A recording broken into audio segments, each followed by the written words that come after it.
Japan में एक ऐसी जगह है जिसकी दो बिल्कुल अलग-अलग कहानियां हैं। एक कहानी है कुदरत की बेपनाह खूबसूरती की और दूसरी है गहरे इंसानी दुख की।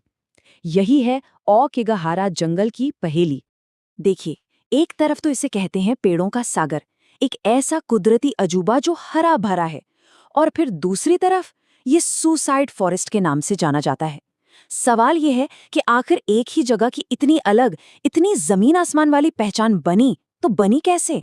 तो इस जंगल की कहानी पेड़ों से नहीं बल्कि आग से शुरू होती है। इस जगह को सही मायनों में समझने के लिए हमें समय में थोड़ा पीछे जाना होगा, इसके ज्वालामुखी जन्म के वक्त में।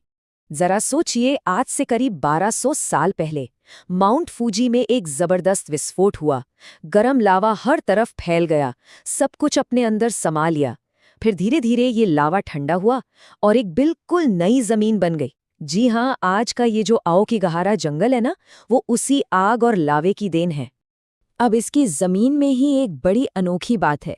ये कोई आम मिट्टी नहीं है, बल्कि वही ज्वालामुखी का लावा है जो पत्थर बन गया।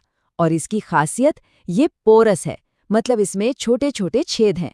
इसी वजह से ये आवाज को सोख लेता है, जैसे कोई स्पंज हो।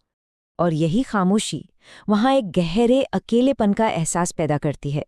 जो लोग वहाँ जाते हैं वो अक्सर कहते हैं कि ऐसा लगता है मानो बाकी दुनिया की आवाज़ें दरवाजे पर ही छूट गई हों। पर बात सिर्फ खामोशी की नहीं है।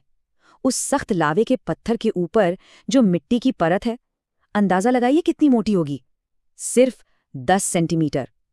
ये आंकड़ा सुनने में भले ही छोटा लगे, पर इसी एक चीज़ ने पूरे जंगल की किस्मत लिख दी। अब जब मिट्टी इतनी कम है तो पेड़ों की जड़ें नीचे कैसे जाएंगी?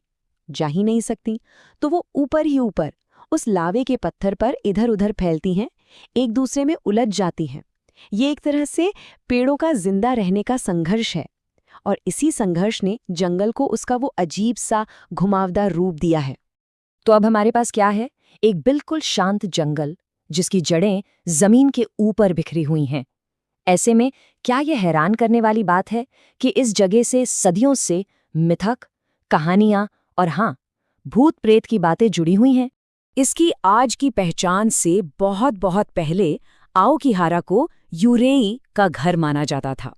अब ये यूरेई क्या है? ये जापानी लोक कथाओं में भटकती हुई आत्माएं या भूत होते हैं। इसके अलावा लोक कथाएं इस जंगल को उबासुते नाम की एक प्रथा से भी जोड़ती हैं। कहते हैं कि इसमें कथित तौर पर घर के बुजुर्गों को जंगल में मरने के लिए छोड़ दिया जाता था। अब ये बात ऐतिहासिक रूप से सच है या नहीं, ये अलग मुद्दा है, लेकिन इन कहानियों ने इस जंगल का रिश्ता मौत और अकेलेपन से गहरा कर दिया। और अफसोस की बात यह है कि मौत के साथ ये पुराना रिश्ता सिर्फ कहानियों तक ही सीमित नहीं रहा। ये एक आधुनिक सच्चाई, एक त्रासदी बन गया। इसका एक टर्निंग पॉइंट आया 1961 में। सेचो मात्सुमोतो का एक उपन्यास था, नामी नो तो।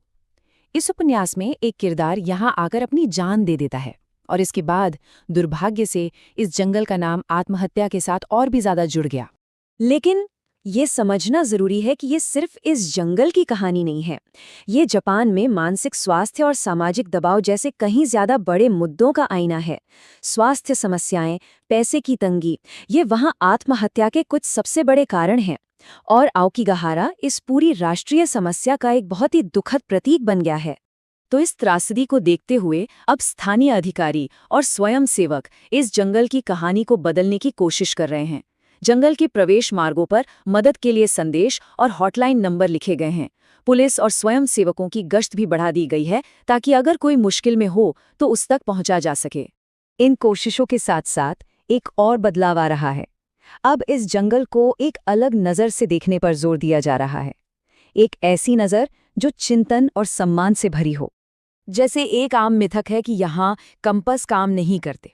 सच्चाई ये है कि अगर कंपास को सीधा उन लावे के पत्थरों पर रख दें तो हाँ, उनकी चुंबकीय शक्ति की वजह से वो गड़बड़ा सकता है। लेकिन अगर उसे हाथ में सामान्य तरीके से पकड़ें तो वो बिल्कुल ठीक काम करता है।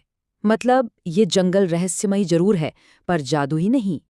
इसलिए अब जो लोग वहां जाते हैं उन्हें जिम्मेदार पर्यटन के लिए प्रोत्साहित किया जाता है। कुछ सीधी सी बातें हैं कि जो बने हुए रास्ते हैं उन्हीं पर चलें, जंगल के संवेदनशील इतिहास का सम्मान करें और हाँ, इस नाजुक पर्यावरण को कोई नुकसान न पहुंचाएं।